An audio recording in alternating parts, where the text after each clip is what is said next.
Vi er jo en meget blandet deltagerskare, kan vi se på deltagerlisten nu her, og det er jo dejligt. Vi er jo vant til at arbejde i mange forskellige brancher. Men det er det program, vi har sammensat, som vi skal igennem i dag, som jo handler om at blive parat til at kommunikere omkring ESG. Først så tager vi lige sådan en indflyvning, hvor vi lige cirkulerer velkommen, så går vi over og kigger på den her parathedsmodel, som I kommer til at høre mere om. Og den falder i 4 trin, hvor man ligesom først kigger på ESG-parathed, og så kommunikationsparathed, og så organisationsparathed, og så procesparathed. Og så kigger vi på til sidst, hvordan vi kommer godt i gang med det. Og så er der mulighed for at stille spørgsmål til sidst. Hvad hedder det? Vil du skifte den? Der var den. Okay, godt. Hvem er vi så? Jamen altså, uhøflig som jeg er, så starter jeg lige med at sige, hvem jeg er. Jeg er founding partner og var med til at grundlægge Creative Zoo, som er et brandudviklingsbureau, som arbejder med strategisk rådgivning. Og i forhold til ESG, så er vi meget involveret i både selve produktionen af årsrapporter og ESG-rapporter, men også den sådan mere strategiske rådgivning omkring, hvordan man kan positionere sig. Og så endelig sådan det helt operationelle arbejde med, hvordan får vi omsat alt det her ESG til nogle fortællinger i vores kommission. Og så Monika har vi taget med i dag, som er tilknyttet bureauet her som specialrådgiver. Ja, jeg hedder Monika Klepp Bjerrum, og jeg har arbejdet med bæredygtighed og kommunikation i en halv menneskealder snart. Siddet både som leder af både kommunikation og bæredygtighed, men også som konsulent. Det er jo lidt et smørhul, vi har fundet her, hvor det handler om, hvordan får du begge de her ting til at spille sammen.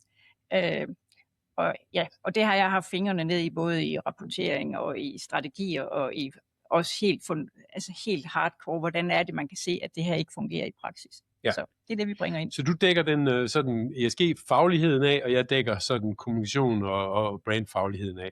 Og på den måde skulle vi gerne nogenlunde dække hele banen. Lige en disclaimer først. Når vi bruger ordet ESG og bæredygtighedskommission, så handler det meget omkring, hvordan det ligesom bliver til kommission, og ikke så meget omkring det sådan ESG-faglige, hvordan vi laver målingerne og rapporterne. Det er sådan noget, Monika kan stille skarpt på, men det er kommissionsdelen, vi har fokus på i dag. Det er at blive klar til at lave den kommission, og det indebærer jo selvfølgelig også det andet. Og så er der mulighed for at stille spørgsmål i chatten, når vi er færdige. Så hvis I sidder og brænder ind nogle spørgsmål, I kan også stille spørgsmål undervejs. Og Mathias, han er med uden for kameraet, og han vil samle op efter bedste evne. Og der bliver også lige nogle små sessions, hvor vi spørger om, hvad I tænker på, og hvad I synes. Så kan man sige, så vil det hele jo blive optaget, og det vil sige, at I får en optaget udgave af det her bagefter, så vi får mulighed for at kigge ned i, hvis der er nogle pointer i, og I får også slidesene, hvis der er noget, I mangler. Godt. ESG bæredygtighedskommission, jamen det er jo, på papiret burde det jo egentlig være ret enkelt. Det er jo egentlig bare at kigge ind og finde ud af, hvad det er, man gør, og så få det omsat til noget kommission. Men i praksis, så kan vi bare se, når vi sådan kommer rundt, Monika og jeg, arbejder med mange forskellige virksomheder, så de vil gerne mange virksomheder, men de lykkes ikke rigtig med det, og de bøvler med det, og det er jo sådan lidt ærgerligt, fordi i virkeligheden er der mange dygtige og ambitiøse virksomheder derude, som får alt for lidt taletid, fordi de faktisk ikke formår at komme ud og rampen med det. Og det har vi egentlig sat os ned og spurgt hinanden om, hvordan kan det være, at der er den der friktion, kan man sige.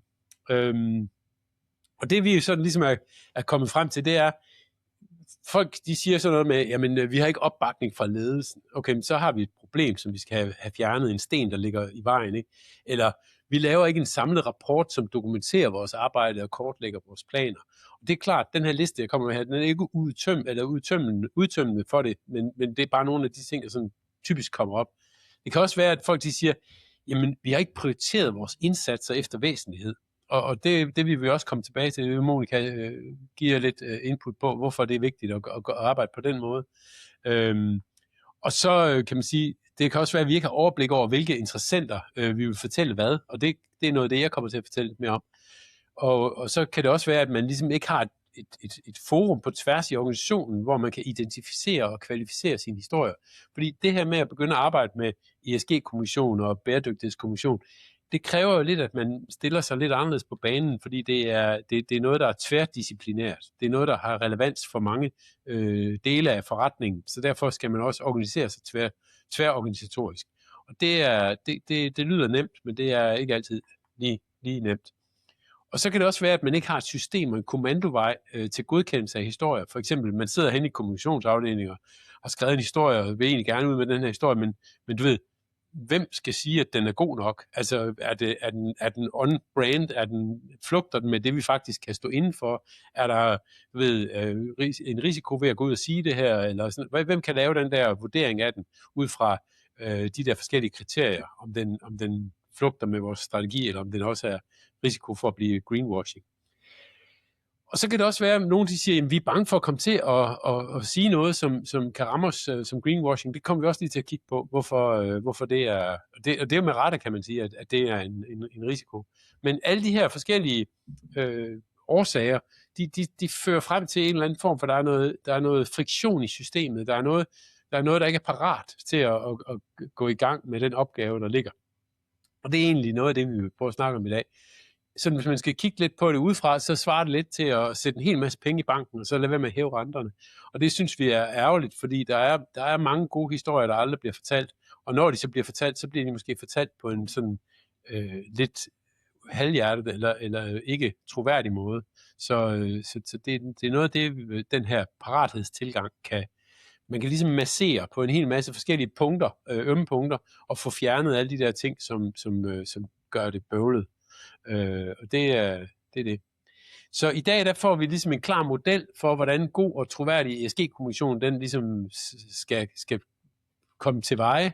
Og så et fælles sprog, som det er også en vigtig ting for, at man kan arbejde med det her internt i en organisation og tværorganisatorisk. Det er egentlig, at man er enige om, hvad man kalder tingene, og du ved, så man ligesom har et fælles sprog, ellers så er det svært at samarbejde. Og så har vi så et værktøj, som vi har udviklet, som vi vil henvise til sidst, som I kan få lov selv at prøve af med at teste jer selv. Så forhåbentlig så får I overblik og klarhed over de prioriteringer, der er nødvendige for at få noget. Og målet, det er ikke nødvendigvis, at I skal kommunikere mere. Det er egentlig bare, at I skal kommunikere bedre og mere klart. Så på den note, så vil Monika lige tage videre. Ja. Vi lever jo i en tid, hvor det her med at kommunikere omkring bæredygtighed og ESG har trange vilkår. Der kom en omnibus, som nogle af jer måske vil kende, dem der arbejder med bæredygtighed, som slog alt det forberedende arbejde i gulvet, som mange har brugt lang tid på at lave, og hvor man endelig havde fået et ledelsesopbakning. Og så er der rigtig mange ting på den politiske scene rundt omkring i verden, som også gør, at det er ligesom ikke blevet så moderne at fortælle om de tiltag, man laver. Men man kan se også, når man følger med på LinkedIn, at der foregår rigtig, rigtig meget. Virksomhederne er ikke stoppet med at lave bæredygtighed. Og derfor så giver det så god mening at få det fortalt alligevel. Vi kan se, at altså selvfølgelig verden har brug for, at vi fortæller om det her, fordi at der er stadigvæk behov for nye løsninger og samarbejder for en bedre verden. Og samtidig kan man se, at de virksomheder, der lykkes med det her, de faktisk tjener flere penge. Så Morten og jeg har snakket lidt om, hvad er det egentlig, der skal til for, at vi kan gøre det her lidt mere professionelt og struktureret. Og derfor så er vi nået frem til, at vi har lavet den her parathedsmodel, vi vil vise jer her i dag, som egentlig handler om, hvordan man får bagtæppet til at fungere. Hvad er det for nogle ting, der skal forberedes, og hvad er det, der skal arbejde sammen på tværs, så det her lykkes. Modellen består af de her 4 områder, som du lige fortalte om kort før, Morten. Trin 1 handler om at blive ESG-parat. Altså, hvad er det egentlig reelt, I har at kommunikere, og kan I dokumentere det? Så der er noget helt fundamentalt, der skal være på plads, før at man kan begynde at fortælle om bæredygtighed. Ellers så bliver det varm luft og den måde, som vi gjorde det på i gamle dage, kan man sige. Så derefter skal man være kommunikationsparat, altså finde ud af, hvem er det, vi kommunikerer til. Hvad er det, de har brug for at vide fra os, fordi de har forskellige informationsbehov og forskellige indsigter, de gerne vil have. Så transparens er rigtig vigtigt, og segmentering. Det næste step, det vi kommer ind på, det er omkring at blive organisationsparat, fordi det er ikke en soloøvelse fra ESG-afdelingen, og det er heller ikke noget, en kommunikation- eller marketingsafdeling kan sidde med alene. Så det kræver ligesom nogle strukturerede samarbejde på tværs. Og så den sidste, vi kalder procesparat, det er, hvordan er det, vi får tingene til at køre med nogle værktøjer internt. Så det hele kører smooth. Nu vil jeg gerne lige lade jer tænke et øjeblik over, hvad er det egentlig det vigtigste formål, I kan se i jeres organisation med at kommunikere ESG. Prøv at skrive et tal ind i chatten, så vil Mathias her udenfor lige se, hvad det er, I svarer. Så handler det for jer om at bygge tillid og kundeloyalitet. Vil I gerne bruge det til at øge salget med? Har I brug for at tiltrække flere medarbejdere og styrke jeres employer brand? Handler det også om, at I skal kunne gå til banken og vise, at I har en klimatransitionsplan, så I kan skaffe noget kapital og investorer? Eller er det at styrke brandet, eller er det noget helt andet? Prøv lige at tage et halvt minut og sætte tallene ind. Vi har meget hurtigt allerede fået 3 etter ind. Altså at bygge tillid og kundeloyalitet. Det kan vi allerede se er rimelig vigtigt. Der er nogen, der skriver både 4 og 5. Altså styrke brandet og sikre adgang. Og 5. Styrke brandet. Tydeligvis også noget, der er meget vigtigt. Stine skriver her både 3, 4 og 5. Så det er jo tydeligvis noget, der betyder meget på mange fronter. Ja, det er interessant, og det viser, at der er forskellige formål og også forskellige forretningskritiske ting, man kan opnå ved det her. Men også, at vi skal arbejde segmenteret. Vi går lige ind i de første områder af modellen, der hedder ESG-parat. Og det er her, hvor vi skal have grundlaget på plads, som jeg sagde før. Fordi hvis ikke at vores ESG-indsats den kan forklares og dokumenteres, så kan den heller ikke kommunikeres troværdigt. Lad os hoppe ind i den. Har I noget reelt at kommunikere, og kan I dokumentere det? Omverdenen og interessenterne, de vil jo kræve transparens, altså de vil have indsigt og dokumentation. Sådan er verden i dag.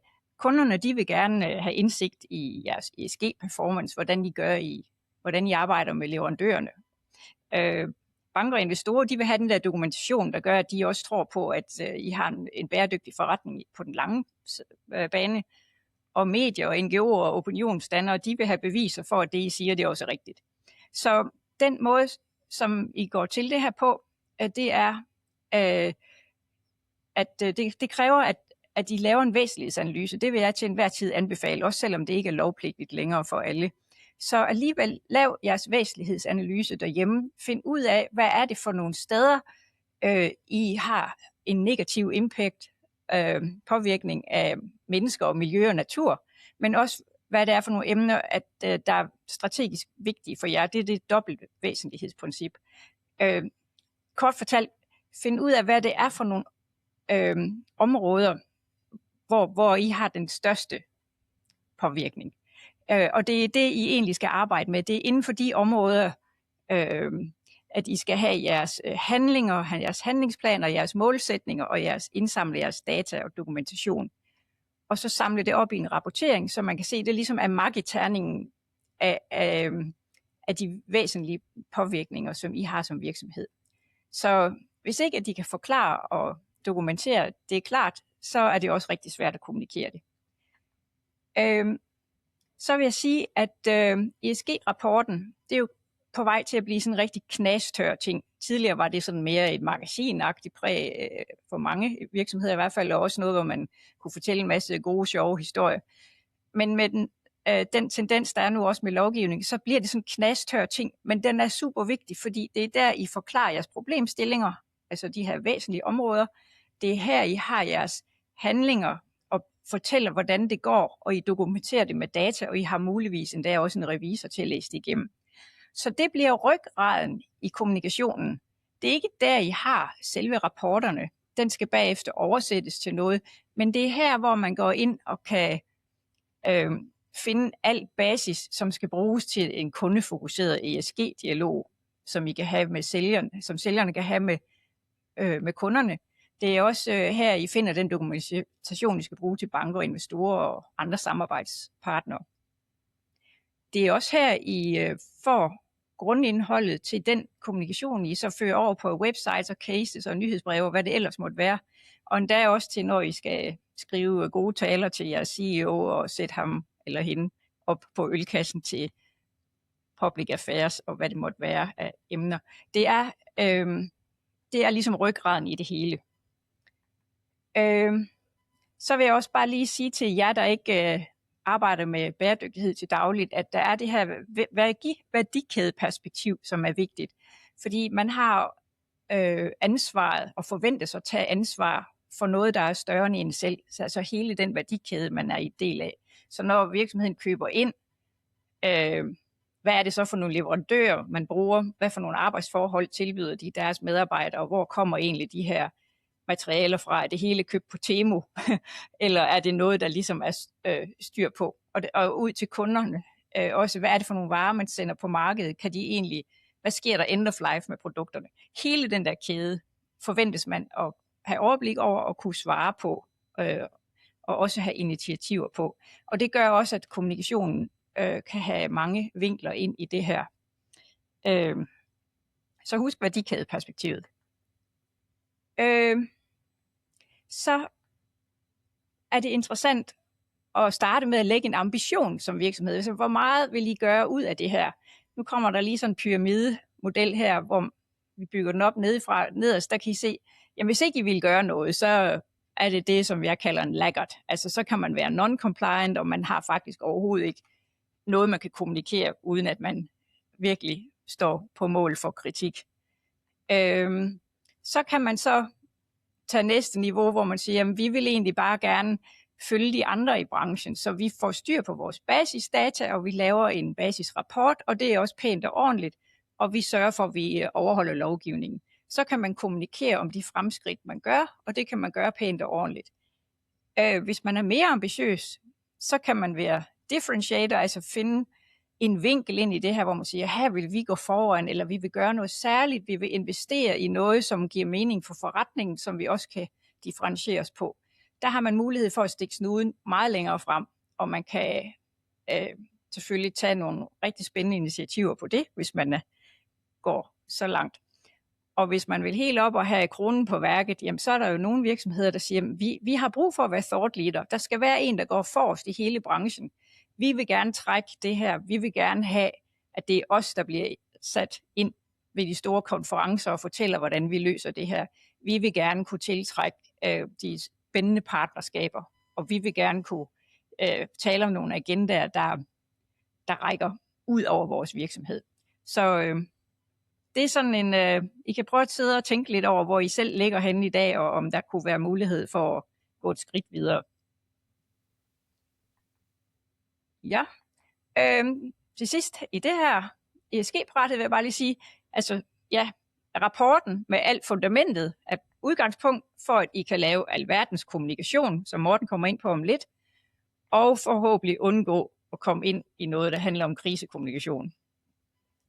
Så vil Morten fortælle om kommunikationsparat. Ja, og man kan sige, det der med at undgå, krisekommunikation, det er jo sådan lidt uambitiøst, kan man sige, men det er jo dog trods alt ret væsentligt, at man ikke ender der. Og kommunikationsparat, det er sådan ligesom, det er jo det tungeste del af præsentationen i dag her, hvor vi lige går lidt dybere ned. Der kommer også en case, hvor vi kigger på, hvordan vi har arbejdet rent praktisk med det her, så det ikke bare bliver, ord og grafer og modeller. Men altså grundlæggende ved I egentlig, hvem I kommunikerer til, hvad I vil fortælle, og i hvilke kanaler, og hvad I vil opnå med det. Det er jo sådan alle de her klassiske HV-spørgsmål, som enhver journalist, kommunikationsuddannet person lærer, at man skal starte med at stille sig selv. Men problemet er jo, at der er mange af dem, der er involveret i ESG-arbejde i en organisation, som ikke er kommunikationsparat, eller som ikke er kommunikationsuddannet, og man kan sige, nogle af dem, der så er kommunikationsuddannet, de forstår så ikke måske essensen i det, som ESG-folk ved, og den dybde, der ligger i lovgivningen og best practice og sådan nogle områder. Så det handler meget om, at man egentlig skal have tandhjulene til at fungere internt i sin organisation. Fordi ellers så kan man sige, der er behov for en måde at gøre det på og sikre det.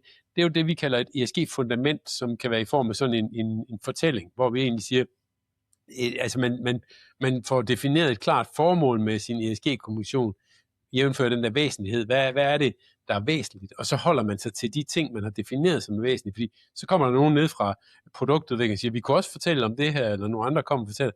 jamen hvis ikke det er væsentligt i vores kommunikation, så skaber det bare støj. Det kan godt være, det er væsentligt for virksomheden, at vi får udviklet et eller andet nyt produkt, men hvis ikke det flugter med vores fundament og vores strategi, så skal vi nok bare gøre det, og så er der med at kommunikere om det. Og så det der med de prioriterede målgrupper, altså, jamen vi kan også tale med dem her, vi kan også kommunikere med dem her. Det er enormt vigtigt, at man ligesom vælger nogen fra. Altså det her, det handler enormt meget om fravalg i alle mulige ting. Både i forhold til emner, og i forhold til temaer, og i forhold til målgrupper, og i kanaler. Man skal heller ikke sprede sig selv ud over en hel masse medier eller kanaler, hvis ikke man har ressourcerne til det. Men være realistisk og sige, vi kan kun klare det her. Ligesom det med pyramiden der. Alle vil jo stille sig op på toppen og sige, når man sidder inde i konferencelokalet, der så bliver vi om, vi skal være thought leader, siger man så.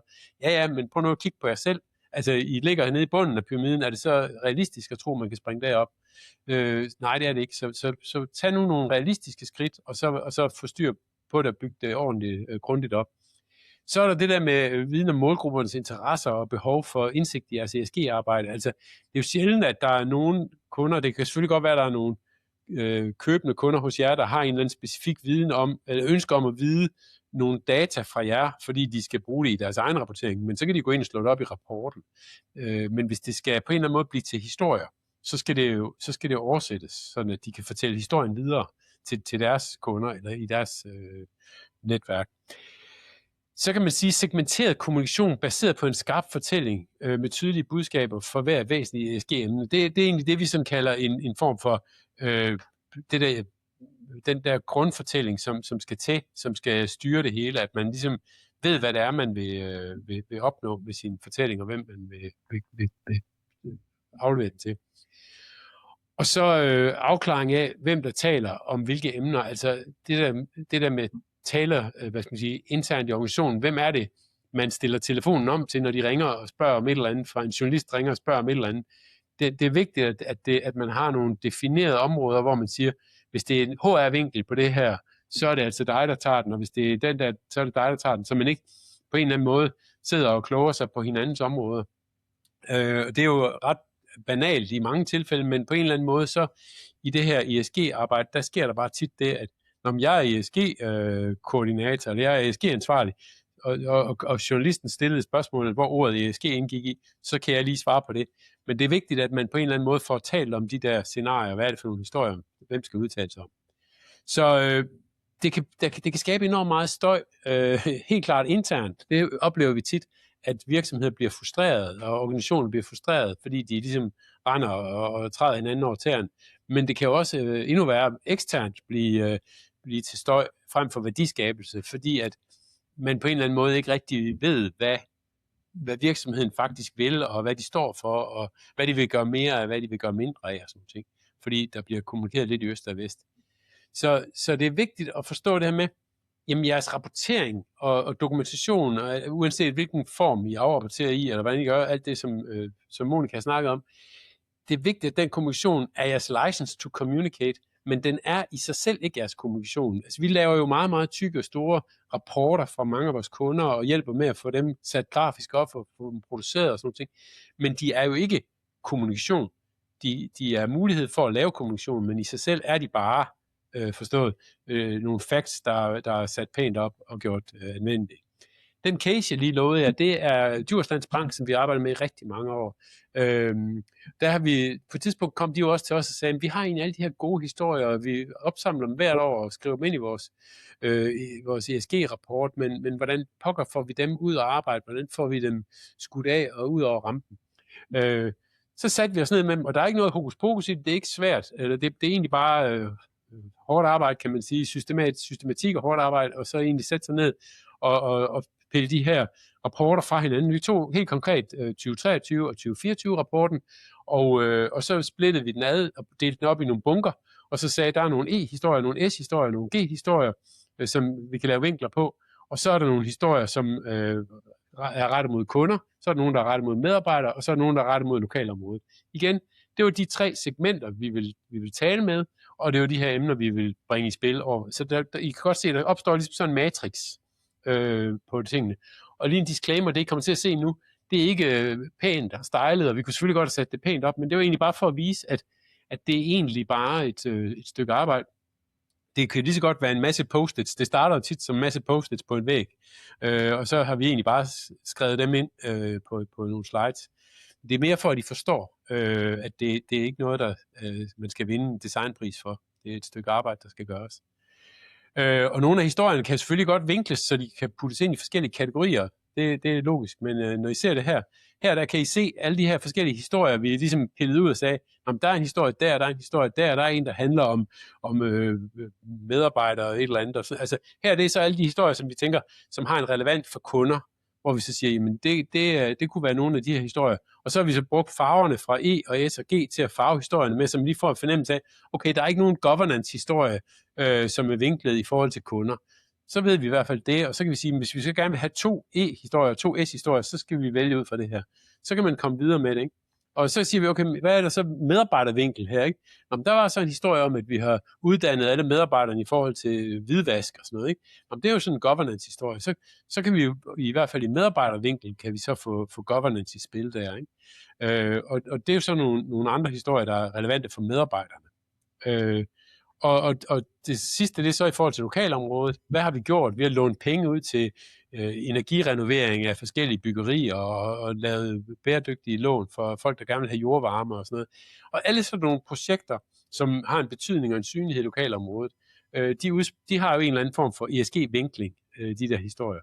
Og når man så har identificeret alle historierne i rapporten, så handler det så om at sige, okay, hvordan kan vi så bringe de her historier i spil, få dem vinklet og få dem tilpasset i forhold til de medier, vi gerne vil have dem ud igennem, og få dem fortalt på en måde, så de er, hvad skal man sige, relevante og væsentlige, og folk synes, de er spændende at læse. Og det kan jo være, at man i stedet for at fortælle om, så gjorde vi dit, så gjorde vi dat, at man så går ud og laver et interview med en bondemand, der har installeret nogle solceller, og han fortæller, hvad har det betydet for hans virksomhed. Der er generelt meget få mennesker, der er interesseret i jeres egne, vi gør, så gør vi det, så gør vi det. Altså, de vil hellere have historien fortalt udefra ind. Det giver en mere sådan, det giver mere, hvad skal man sige, mere indlevelse i historien, ikke? Men man skal have styr på, når man interviewer bondemanden, og han fortæller det der, så skal man jo også vide, at det faktisk er noget, man har gjort. Og det er derfor, man kan pege tilbage i rapporten. Ligesådan, så sker der jo nogle ting i løbet af året, som man så kan samle op og bruge. Og der handler det om, at man hele tiden har blikket ud over, hvad der sådan sker i årets løb. Hvis der kommer nogle nye initiativer, eller en ny type lån, man begynder at afgive som bank og sådan noget, så kan man sige, så kan vi sige, den kan vi lige tage med over i rapporten. Og så beskriver vi det så ind i rapporten og siger, hvad er, hvad skal man sige, ESG-vinkel på det her. Og når vi så har gjort det, så kan vi begynde at kommunikere det. Så det er egentlig den der, altså man kan sige, det kører. Vi plejer at sige det med, at vi skal tænke cirkulært. Det gælder så også, når man kommunikerer.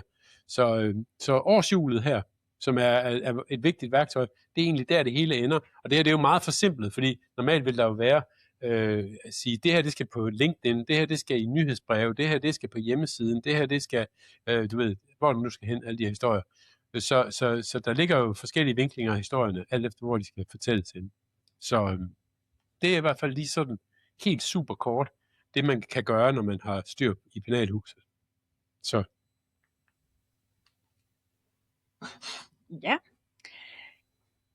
Det næste trin, det handler om at være organisationsparat, og det er faktisk rigtig tit her, at filmen knækker i praksis. Jeg har selv siddet i rigtig mange sammenhænge, hvor jeg har siddet i en ESG-afdeling og fået lavet den her fine rapport, og så er man videre til næste opgave og har super travlt.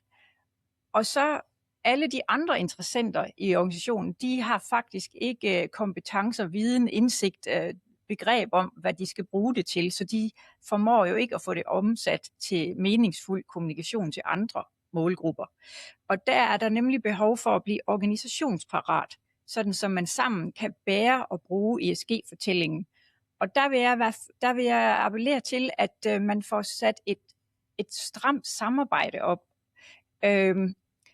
Hvis en marketingfunktion skal lave kampagner eller digitale kunderejser eller noget, som fremmer bæredygtighed, så er der behov for, at man forstår konteksten. Så der må man have tid til at blive klædt på, til at forstå, hvad det er.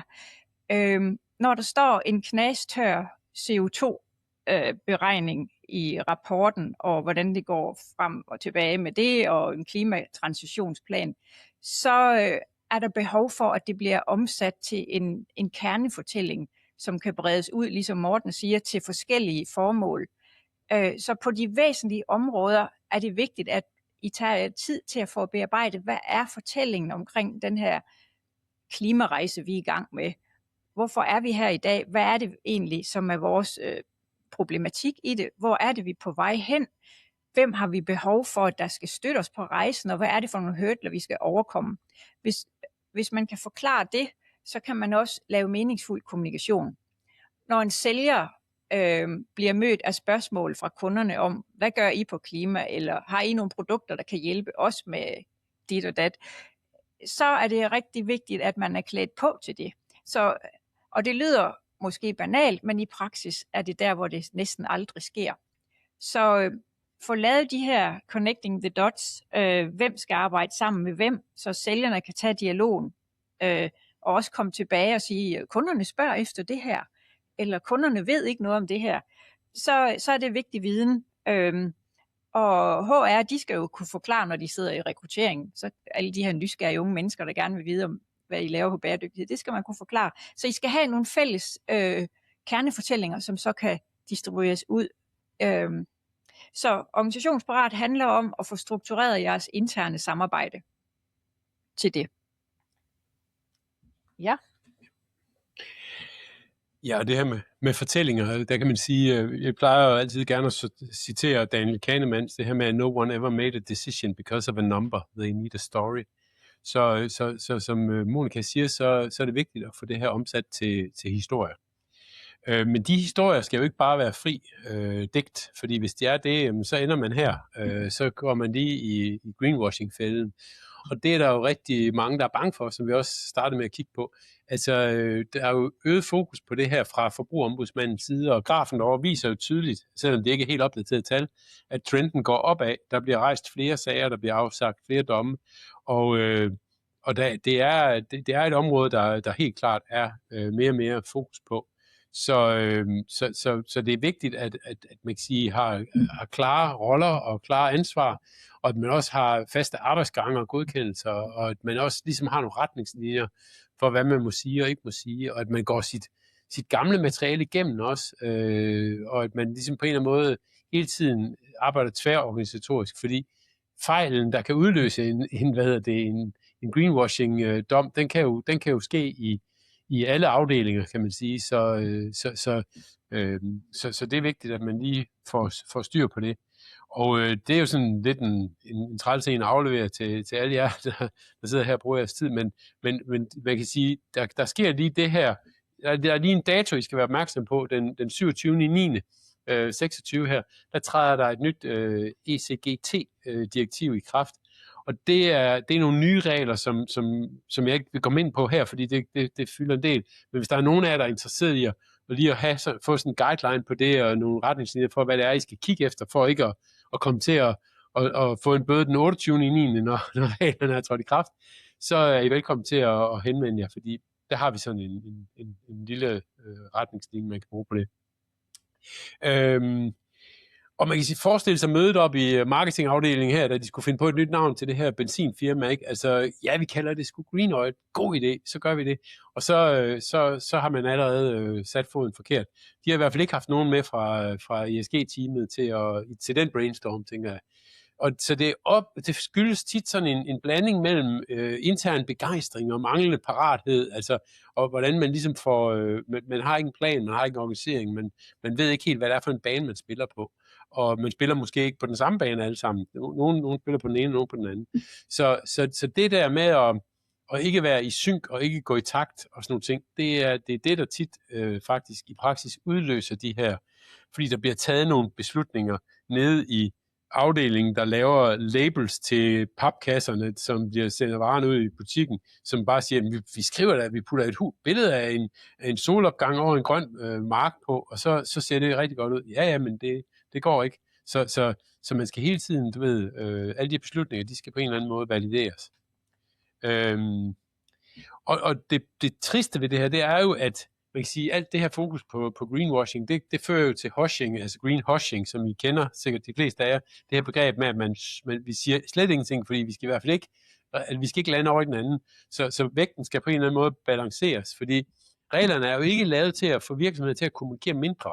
Det er vigtigt at sige. Det er ikke fordi, vi ikke må komme ud med budskaber af den her slags. Det må vi gerne. Det handler om at give de virksomheder, der har styr på deres parathed, give dem mere taletid. Så ved at bringe jer derhen og blive dem, der har styr på paratheden, så kan I få mere taletid og gøre det, uden at der er forbundet en risiko til, at I kan blive bustet for noget greenwashing. Så løsningen er ikke mindre kommunikation. Den er bedre parathed, kan man sige. Så det vil vi i hvert fald gerne slå et slag for. Til sidst her, ikke allersidst, men her i slutningen, vil vi i hvert fald gerne lige lave sådan en ny session, hvor I lige i chatten skriver, hvor bekymret er I for, at jeres virksomhed bliver ramt af noget greenwashing. 1, det er slet ikke, og 5, det er i meget høj grad. Så hvis I lige vil sådan hurtigt lige give os et tal på det, så vi kan finde ud af, om det er noget, som de her, alle jer, der er med i dag, om det er noget, der holder jer vågen om natten, eller om I er ovenpå. Det afhænger også lidt af, hvilke brancher jeg er i, fordi det er klart, der er nogle brancher, der er mere i søgelyset end andet, men jeg vil sige, dem, der er samlet her i dag, I har en meget bred repræsentation, så der vil være nogen, der sikkert er mere udfordrende end anden. Hvad siger du, Mathias? Jamen altså, det der kommer ind, viser jo faktisk, at der er en lidt sådan bredde på tingene. Der er både Ellen, der siger, at hun er slet ikke bekymret overhovedet, og det ved jeg så ikke, om Ellen er, fordi de slet ikke kommunikerer eller ej. Til gengæld så er Nana og helt oppe i 4'eren. Vi har også nogle 2'er og en 3'er, så der er ret stort spænd, og det er jo, fordi der sikkert også er mange aspekter ind i netop det her. Og der er jo sikkert også nogen, der burde skrive et 5-tal, som ikke skriver et 5-tal, fordi de måske slet ikke ved, hvor høj risiko de er i. Men der er sikkert også nogen, der kunne, altså som man kan sige, det er jo den der, når man har lavet sin parathedstest, så kan man ligesom bedre sætte tallet på et oplyst grundlag, kan man sige. Så tænder vi lyset i lokalet, så man ved, hvor man rent faktisk er henne. Så det er i hvert fald, det er fint. Der er spredning. Det er der også i virkeligheden, kan man sige. Der er også mange brancher, der er mere under lupen end andre. Og Ellen skriver også lige til kontekst, at det er fordi, vi kun kommunikerer det, vi har belæg for. Ja. Og det er jo hele humlen. Det er en rigtig god strategi. Så godt. Så lovede vi jo i starten det her med det her nye værktøj, hvor vi ligesom siger, jamen til jer, der har holdt ud til en bitre ende, så skal være en lille belønning til sidst. Og det er egentlig det her værktøj, som vi vil invitere jer alle sammen ind og prøve at bruge, hvis I har lyst, og hvis I synes, det giver mening, det vi har sagt. Helt konkret, så bliver I stillet 25 spørgsmål, som grupper af 5 spørgsmål, hvor I skal svare på det. Og så bliver I egentlig rated på den måde, så får I et klart overblik over jeres egen styrker og blindvinkler. Og I kan tage testen og bruge den som afsæt for intern dialog og prioriteringer. Og I kan tage den selv, og så sige, det er sådan her, jeg ser det, og så kan I lade være med at dele det med nogen. I kan også invitere, hvis I har et tværfagligt gruppe, hvor I arbejder med det her, så kan I alle sammen gå ind og tage den.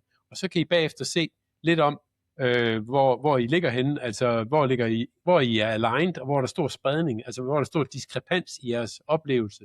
Altså er der nogen, der vurderer, at I ligger meget højt, og nogen, der vurderer, at I ligger meget lavt, så er der i hvert fald et eller andet, man skal snakke om, for at finde ud af, hvor I rent faktisk ligger henne. Så den grønne, det er den højeste score, og den røde er den laveste score, og den stiplede linje i midten, det er, det er gennemsnit. Så på den her måde, så finder man også lidt ud af, når man kigger ud over de 4 dimensioner, og vi har vist noget med procesparathed og noget med kommunikationsparathed, hvor vi lige skal have styr på nogle ting. Så man får egentlig sådan, man kan bruge den på mange forskellige måder, men det vigtigste er egentlig, at man på en eller anden måde får alignet sin opfattelse, sit verdensbillede, så man på en eller anden måde ved, hvor man er henne i det her. Så hvis I vil styrke jeres ESG-kommission og værdien af jeres ESG-arbejde, så vil vi anbefale at sige, at I starter med fundamentet, og så prioriterer I, før I kommunikerer, og så bruger I parathed som fælles sprog, og siger, jamen, vi har et problem her, vi har et problem her, lad os få løst det. For ellers så bliver det meget fra siloerne, man taler. Jeg sidder i den her silo, så derfor taler jeg ud fra den silo, og den logik, som jeg tænker i, fordi jeg sidder i den afdeling. Men når man så går ud på en fælles bane, hvor man har et fælles sprog, så kan man bedre arbejde sammen. Så webadressen, den er ret enkel. Den hedder www.esgparat.dk, og den er åben for jeres tests og jeres besøg, og den er ganske gratis. Og hvis jeg har nogle... Det er jo, jeg vil lige sige det, en disclaimer, det er våd maling, den er helt nyudviklet, så hvis I oplever noget derinde, der er uhensigtsmæssigt, eller noget, I tænker, hvorfor er den på den måde, hvorfor er den ikke på den måde, så vil vi selvfølgelig gerne høre fra jer, fordi det er jo, I er jo testpublikum på en eller anden måde, så ved at I bruger den, så finder vi ud af, hvor det kan blive bedre. Så vi vil meget gerne have konstruktiv tilbagespil fra jer. Så nåede vi til vejs ende, og så havde vi jo lovet, at der var mulighed for at stille nogle spørgsmål, og det vil Mathias lige kigge på, hvis der er nogen, der brænder ind med et eller andet, de gerne vil have uddybet eller beskrevet yderligere.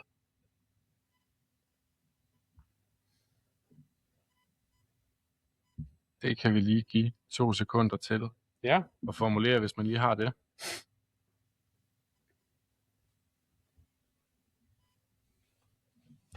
Jeg kan da sige, at når I har taget testen, hvis I får lyst til det, så modtager I selvfølgelig en rapport med jeres besvarelser, og så bliver I scoret i 4 kategorier, altså om I ligger i den nedre kvartil, den næstnederste kvartil, den tredje kvartil eller den højeste. Så man får sådan et overordnet score på sin organisation på baggrund af besvarelserne, så man ligesom finder ud af, hvor er vi henne i det her? Er vi godt på vej, eller er vi helt væk fra skiven? Så det er i hvert fald logikken i det. Og I er jo altid velkommen til at ringe til os, hvis I har brug for guidance i at komme bedre i mål med nogle af de her 4 vinkler. Helt sikkert. Er der nogle spørgsmål, Mathias? Vi har ikke fået noget ind, men det tyder jo nogle gange på, at man bare har forklaret tingene til punkter og prikke. Eller at folk eller så kan så kan det være, at svarene eller spørgsmålene de kommer senere hen, når man lige har ladt sig tygge lidt på det, ikke? Jo. Ja, men altså vi har i hvert fald haft mulighed for at stille spørgsmål, og det har I fortsat her. Her får I også vores respektive mail og telefonnummer og sådan nogle ting, så I kan spørge, hvis der er mere målrettet ting, I vil vide noget mere om. Så Jeg er i gang med at oprette en mail til min nye virksomhed, men det står Hotmail. Ja. Så, og man kan jo se din mail, Morten, inde på Creative Zoo's hjemmeside også. Ja. Så man ikke lige når at få skrevet telefonnummeret ned her. Ja, men vi får jo også I får slidesene også bagefter. Ja. Det er godt. Jamen, så vil vi sige tak for jeres tid, og tak for de deltog, og selve optagelsen vil også blive delt bagefter. Yes.